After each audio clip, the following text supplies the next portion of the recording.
인데요. 자, 그렇다면 양치질 후 입안에 치약 잔여물이 얼마나 남아있는지 검사를 해봤습니다.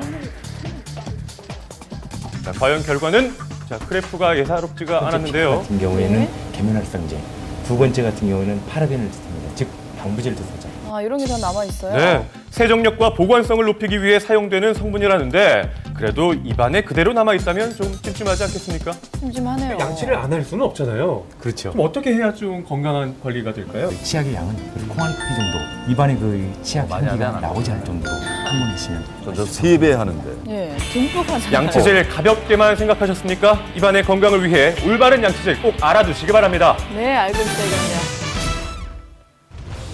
나날이 발전하는 과학기술, 이제는 냄새나 걸음걸이만으로도 범인을 잡을 수 있다고 합니다. 그래요? 올해 1월에 있었던 버스 차고지 방화 사건, 무려 25억 원의 피해를 입었지만 초반 수사에 난항을 겪었었는데요. 얼굴을 알아볼 수가 없는 상태였습니다. 그래서 걸음걸이밖에는 분석할 수 있는 정보가 없었죠. 하지만 피의자를 잡는데 증거는 뒷모습이면 충분했습니다. 바로 새롭게 도입된 걸음걸이 분석을 이용했기 때문인데요. 골반의 움직임이라든가 또는 무릎의 각도까지도 달라지기 때문에 이 같은 보행의 패턴은 그 사람의 특징을 지어주는 아주 중요한 요인이 되겠고요. 보행 패턴만으로 사람을 특정 지을 수 있다는데요. 그렇다면 저의 보행 패턴은 무릎은 어떨지요? 양쪽 모두 충분히 펴지 않고 검토해봤습니다. 있고요. 골반의 움직임도 뭔가 좀 왼쪽이 뒤로 줌하시네요. 빠지는 아주 특징적인 걸음 패턴을 보이고 계시기 때문에요. 멀리서 걷는 모습을 보더라도 금방 제가 식별할 수 있겠습니다.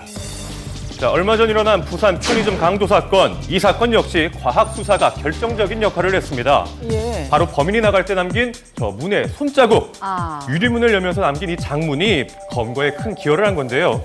장문은 지문보다 더 크기 때문에 그만큼 그 현장에서 범인들이 유리하고 갈 가능성이 높다고 볼 수 있습니다. 자, 장문은 손바닥의 무늬로 지문보다 크기가 클 뿐만 아니라 최소 4배 이상의 특징을 찾을 수 있기 때문에 피의자 검거에 더욱 효율적이라고 합니다. 피의자를 근거하는데 아주 유력한 증거가 되고 단서가 되는 그런 자료를 할 수 있겠습니다. 그리고 지난 5월 무려 200억 원 규모의 국내 최대 마약 밀수 사건. 마약 탐지견의 활약이 돋보였던 이 사건에 이어 이번에는 사람을 찾는 채취견이 등장했습니다. 후각이 지금 10,000배 정도 뛰어나다고 알려져 있습니다. 사람이 수색하지 못하는 지역에서 사람을 찾는다거나 시체를 찾는다거나.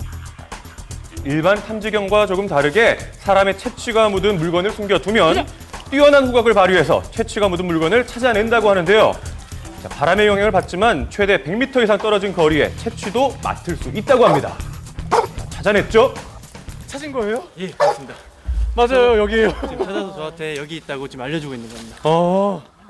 정말 대단한 능력이었는데요. 제가 30분 넘게 헤매면서 꼭꼭 5분도 숨겼는데 안 걸리네요, 찾는 거.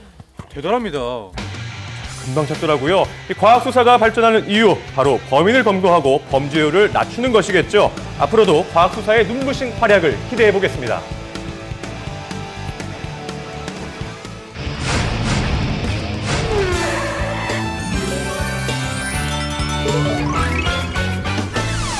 네, 제보자는 오늘도 좌회전을 어떤 하기 상황들이 위해 있는지 신호 대기 만나볼까요? 중이었습니다.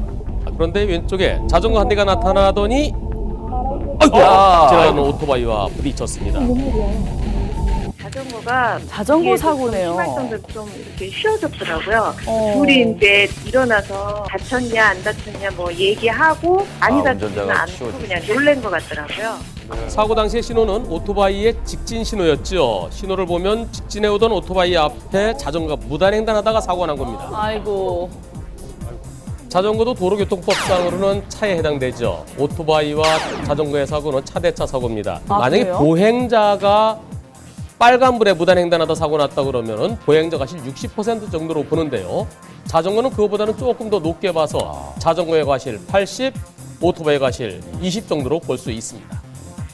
이번 영상은 경북 영주시입니다. 제보자 차량 앞에 1차로의 차량이 아이고! 빨간 노란불에서 진열등 그 사거리였는데 체크등에 불이 안 들어온 걸 봐서는 속도를 줄이지 않았고요.